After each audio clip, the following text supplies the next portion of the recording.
Mark chapter 11. Now when they drew near Jerusalem, to Bethphage and Bethany at the Mount of Olives, he sent 2 of his disciples. Go into the village opposite you, and as soon as you have entered it, you will find a colt tied, on which no one has sat. Loose it, and bring it.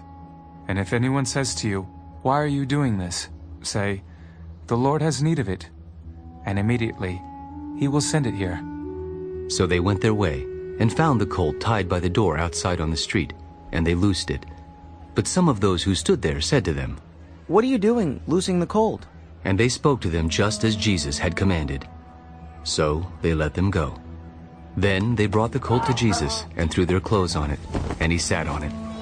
And many spread their clothes on the road, and others cut down leafy branches from the trees, and spread them on the road. Then those who went before, and those who followed, cried out, Hosanna! Blessed is he who comes in the name of the Lord!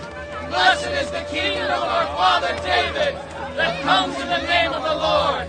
Hosanna in the highest!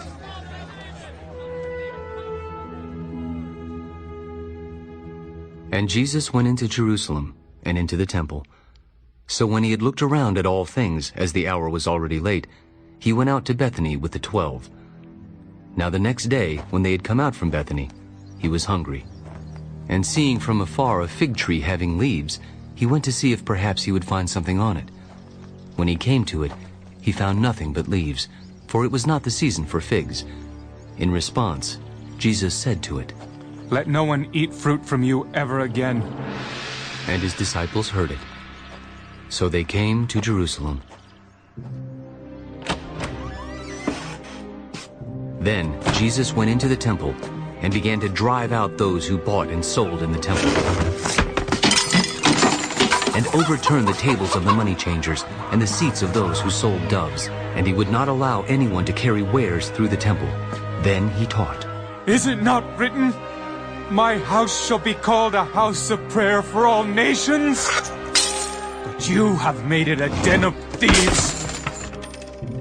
And the scribes and chief priests heard it, and sought how they might destroy him, for they feared him, because all the people were astonished at his teaching. When evening had come, he went out of the city. Now in the morning, as they passed by, they saw the fig tree dried up from the roots. And Peter, remembering, said to him, "Rabbi, look, the fig tree which you cursed has withered away." Have faith in God.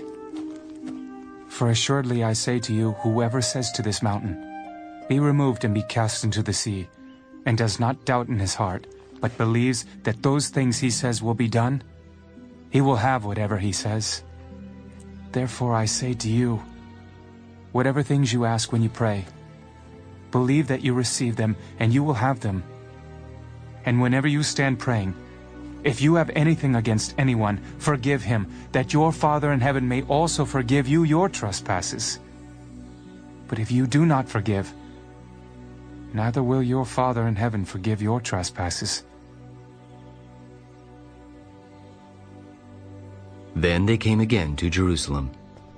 And as he was walking in the temple, the chief priests, the scribes, and the elders came to him. "By what authority are you doing these things? And who gave you this authority to do these things?" I also will ask you one question. Then answer me, and I will tell you by what authority I do these things. The baptism of John, was it from heaven or from men? Answer me. And they reasoned among themselves, saying, "If we say from heaven, he will say, 'Why then did you not believe him?' But if we say from men..." They feared the people, for all counted John to have been a prophet indeed. So they answered, "We do not know." Neither will I tell you by what authority I do these things. John chapter 12. Then 6 days before the Passover, Jesus came to Bethany, where Lazarus was, who had been dead, whom he had raised from the dead. There they made him a supper, and Martha served, but Lazarus was one of those who sat at the table with him. Then Mary took a pound of very costly oil of spikenard, anointed the feet of Jesus, and wiped his feet with her hair. And the house was filled with the fragrance of the oil. But one of his disciples, Judas Iscariot, Simon's son, who would betray him, said, "Why was this fragrant oil not sold for 300 denarii and given to the poor?" This he said, not that he cared for the poor, but because he was a thief and had the money box, and used to take what was put in it. Let her alone. She has kept this for the day of my burial. For the poor you have with you always, but me you do not have always. Now a great many of the Jews knew that he was there, and they came not for Jesus' sake only, but that they might also see Lazarus, whom he had raised from the dead. But the chief priests plotted to put Lazarus to death also, because on account of him many of the Jews went away and believed in Jesus. The next day, a great multitude that had come to the feast, when they heard that Jesus was coming to Jerusalem, took branches of palm trees and went out to meet him, and cried out, Hosanna! Blessed is he who comes in the name of the Lord, the King of Israel! Then Jesus, when he had found a young donkey, sat on it. As it is written, Fear not, daughter of Zion. Behold, your king is coming, sitting on a donkey's colt. Hosanna!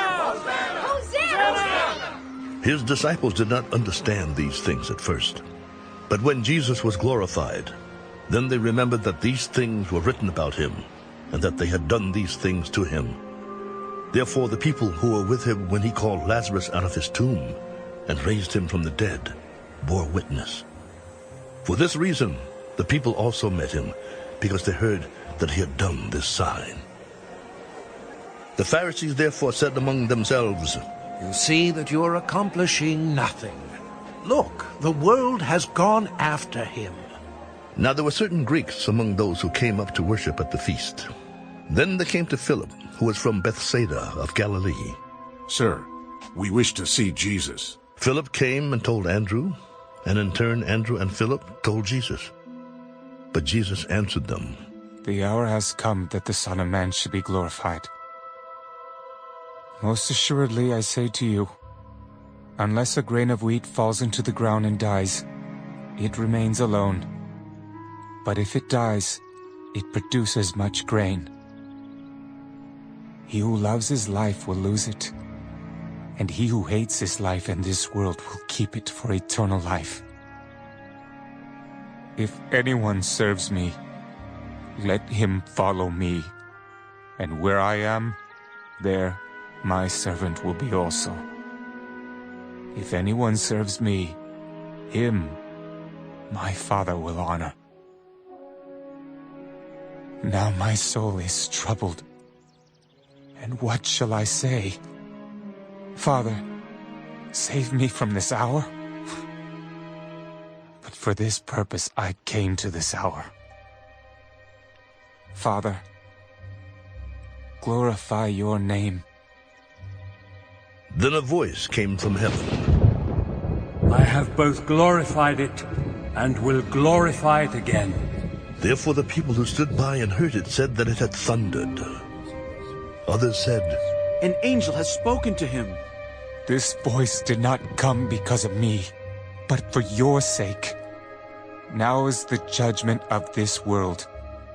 Now the ruler of this world will be cast out, and I, if I am lifted up from the earth, will draw all peoples to myself. This he said, signifying by what death he would die. We have heard from the law that the Christ remains forever.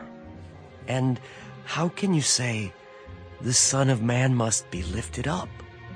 Who is this Son of Man? A little while longer. The light is with you.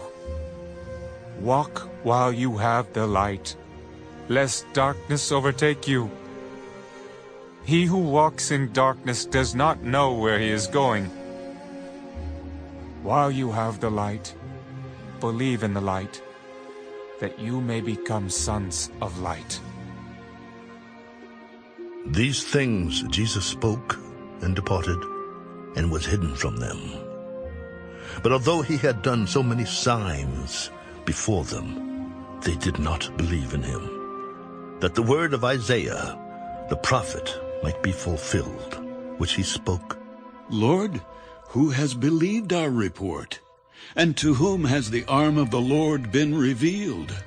Therefore they could not believe, because Isaiah said again, He has blinded their eyes and hardened their hearts, lest they should see with their eyes, lest they should understand with their hearts, and turn so that I should heal them. These things Isaiah said when he saw his glory, and spoke of him. Nevertheless, even among the rulers many believed in him, but because of the Pharisees they did not confess him, lest they should be put out of the synagogue. For they loved the praise of men more than the praise of God. Then Jesus cried out, He who believes in me, believes not in me, but in him who sent me. And he who sees me sees him who sent me. I have come as a light into the world, that whoever believes in me should not abide in darkness. And if anyone hears my words and does not believe, I do not judge him. For I did not come to judge the world, but to save the world. He who rejects me and does not receive my words has that which judges him. The word that I have spoken will judge him in the last day. For I have not spoken on my own authority, but the Father who sent me gave me a command what I should say and what I should speak. And I know that his command is everlasting life.